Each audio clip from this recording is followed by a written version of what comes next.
Hello boys ඉතින් මොකද වෙන්නේ බල සැපින් සන්තෝසින් සතුටින් ඉන්නවාද එහෙනම් එච්චරයි වෙන්න ඕන ආයි මචං අද වීඩියෝ එකෙන් ඔයාලට කියලා දෙන්නන්නේ හේඩ්ෂොට් ගහන්න බැරි කෙනෙක් ඉන්නවනම් හේඩ්ෂොට් ගහන්න පුළුවන් කෙනෙකුත් ඉන්නවනම් උඹලට ඒක මොඩිෆයි කරගන්න يعني අප්ඩේට් එකක් අලුතෙන් මේ දේවල් එකතු කරගෙන තවත් හොඳ හේඩ්ෂොට් ගහන ක්‍රම ටිකක් නෑ මේක හේඩ්ෂොට් වදින්න නැති කට්ටියත් බැලුවට කමන්නේ එයාට මේකෙන් හෙඩ්ෂොට් ගහන්න ඉගෙන ගන්න පුළුවන් වෙයි. මම ඔයාලට ට්‍රික් 3ක් කියලා දෙනවා. තව ගේම් එක ඇතුලෙන් හෙඩ්ෂොට් නොගැහුවත් තව ට්‍රික් එකක් උඹලට කියලා දෙනවා. ඒක ස්කිල් ගැන. ඒක මම වීඩියෝ එකේ අන්තිමට දාන්නේ. උඹලා ඉස්සරලා හෙඩ්ෂොට් එක ගහන විදිහ ගැන බලාගනින්. ට්‍රේනින් ග්‍රවුන්ඩ් ගිහින් මචං. බොයිස් මුලින්ම ඩෙසර්ට් ඊගල්ලයි. මම චොටියයි. උචුච ගහන්න UMP එක ගන්නවා. අරගෙන උඹලා එයා පුරුදු වෙන්න ඕන. උඹලා හෙඩ්ෂොට් එක කවදාකවත් මෙහෙම ඉඳන් ලේසියට ගහන්න බෑ. අනිත් එක තමයි ජොයිස්ටික් එක ඇදින ගමන් ගහන්න බෑ. ඒකත් මතක තියාගන්න. මෙන්න මේකයි ක්‍රමය උඹලා ගහනවා. ලොවෙත් උඹලට මේකෙන් ගහුවොතින් පුරුදු වුණොතින් උඹලට ලොවෙත් මේ ක්‍රමයෙන් ගහන්න පුළුවන්. උඹලා ජම්ප් එක දානකොටම ගහපන්. ඒක ළඟ වුණත් අදාළ නැහැ. අර පේනවනේ ජම්ප් එක දානකොටම ගහන්න ඕන.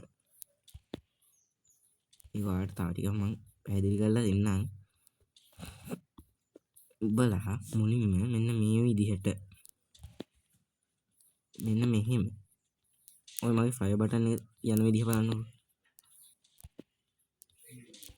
මාත් පුරුදු වෙන ගම ඔය මගේ ෆයර් බටන් එක යන්නේ අන්න ඒ විදිහට ඔයාලා පුරුදු වෙන්න ජම්ප් එක දානකොට ගහන්න. අර දැක්ක නේද? හෙඩ්ෂොට් ටික එක දිගට යනෝනේ. අන්න එහෙමයි ගහන්නේ. මෙන්න මේකයි ක්‍රමය. මුලින්ම පළවෙනියටම අපි කරන්න ඕන ජම්ප් එක දාන්න. ඊට පස්සේ පළවෙනියටම කරන්න ඕන අපි ජම්ප් එක දානකොටම වෙපන් එක අතට ගන්න. අතට අරගෙන ෆයර් බටන් එක මෙන්න මෙහෙම ඩ්‍රැග් කරන්න. U අකුර හැඩයට ලාවට. මෙහෙම නෙමෙයි. මෙහෙම U අකුරක් හදන්න නෙමෙයි. U අකුර හැඩයට ලාවට ඩ්‍රැග් කරන්න ඔයාලා. ඔන්න බලන්න. අර ගන්න එක ඕනනම් අතේ තියාගෙන ක්‍රමයේ කරන්න පුළුවන්. ප්‍රශ්නයක් නෑ. ගන්න එක අතට නැතුවත් කරන්න පුළුවන්. අපේ බල්ලකෑ ගහනවා ගණන් ගන්න එපා ඒක. උඹලා මේ වීඩියෝ එකට අවධානය දියන්කෝ. හරි. අන්න එහෙමයි මචං පළවෙනි අපේ ට්‍රික් එක ඉවර වෙන්නේ. දෙවෙනි ට්‍රික් එක තමයි උඹලට ඒක සෙටින් වලින්මයි හදන්න තියෙන්නේ. ගොරවනවා. ඒකත් ගණන් ගන්න දෙයක් නෑ. හරි. මේ තියෙන මචං කන්ට්‍රෝල් එක. අපි මුලින්නම් ෆුල් කන්ට්‍රෝල්. අපි දැම්මොතින් එනමියාගේ මෙහෙම තියුවා අපි ගහන එක විතරයි. මෙහි තියුවත් ඇඟට යන්නේ. අපි ඇඟටම තියලා ඕන ගහන්න. ඊට පස්සේ අපි දෙවෙනි එකට දාලා බලමුකෝ. දෙවෙනි සෙටින්ග්ස් එක. ඊට පස්සේ pressing on scoop කියලා තියෙන්නේ නා. මේකෙදි මචං වටේ කොහේ තියුණත් මේ වෙනවා.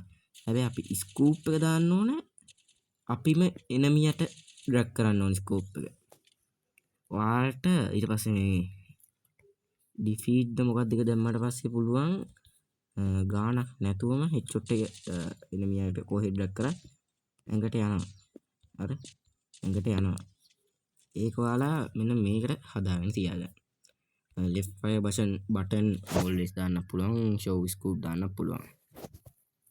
ඒක ප්‍රශ්නයක් නෑ. හොඳම එක තමයි කස්ටම් ගහන කෙනෙක්ට මෙන්න මේ glue wall switch එක.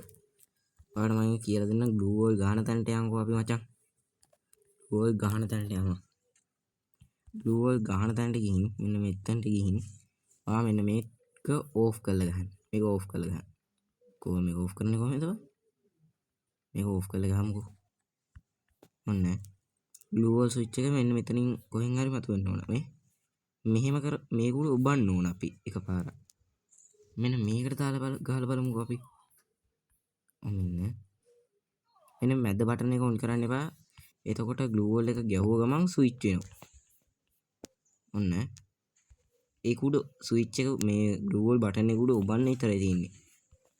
ඉක්මනට ගහගෙන යනවා. මේක ඉවර කරන්න ඕන හින්දා එළියට යනවා. ඔයාලා ඒකත් ඒ විදිහටම හදාගන්න.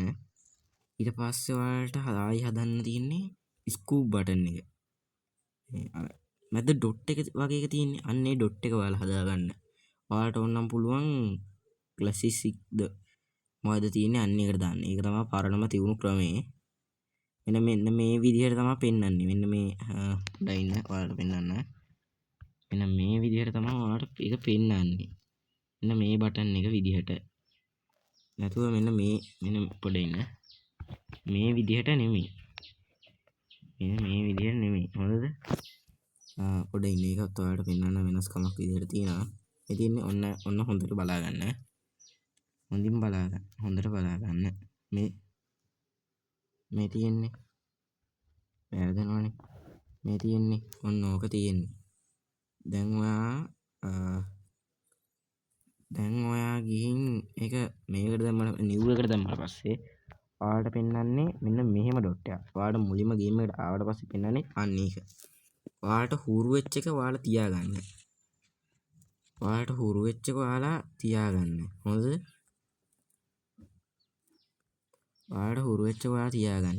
ඊට පස්සේ ඔයාලට වැදගත්ම වෙන්නේ අපේ සෙන්සිටිවිටි එක. මම දෙනවා මගේ සෙන්සිටිවිටිය. මම නම් ඔයාලට ලේසිම ක්‍රමයකට කියන්නේ මචං 200 ඉඳන් අඩු වැඩි කරගෙන යන්න. ඊට පස්සේ අපේ තව එකක් තමයි ඩිස්ප්ලේ.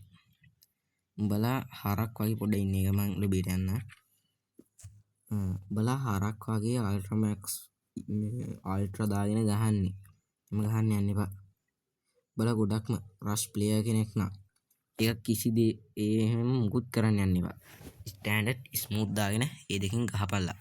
පුළුවන් විදිහට. කොච්චර හයි රෑම් ඩිවයිස් එකක් වුණත් ඒ විදිහටම ගහපල්ලා. මං කිව්ව විදිහටම. හොඳද? එතකොට උඹට පුළුවන් හොඳට හෙඩ්ෂොට් ගහන්න ගන්න මං විදිහටම. හෙඩ්ෂොට් එක දිගටම පුරුදු වුණාට පස්සේ ඔයාලට පුළුවන් තවත් ගොඩක් හෙඩ්ෂොට් ගහන්න. හරි මම ඔයාලට කියවනේ ස්කිල් ගැන අලුත්ම වීඩියෝ අලුත්ම මේ පොඩි මේකක් දෙනවා කියලා. මොන මචං ඒක ඔයාලා බලා ගන්න. ඔයාලට පේනවද මෙන්න මෙතන? මෙන්න මෙතන. ඔයාලට පේනවද මෙන්න මේ CS defeat මොකක්ද එක? හරි මෙතන තියෙන BR defeat මොකක්ද බන්දනේ BR. මෙතන no mode. මෙතන loan of mode. මෙතන no mode. මෙන්න මේකෙන් තමයි මචං අපි මොඩ් එක මාරු කරද්දී අපි BR දාන්නේ කියමුකෝ. මෙන්න BR skill එක. මෙන්න CS skill එක. මෙන්න loan of skill එක. හරි. ඔන්න මම තුනටම මාරු කරනවා. ඔන්න මෙන්න මේ skill එක තියෙන්නේ. ඔන්න බලන්න kit එකෙන් වෙනස් වෙන්නේ. ඔන්න බලන්න ඔයාලා හොඳට වෙනදී.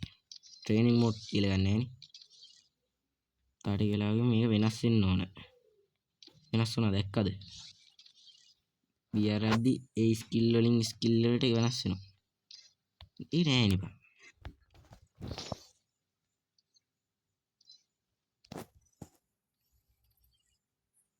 පොඩ්ඩක් ඉන්න බග් එකක් වෙලා තියෙන්නේ.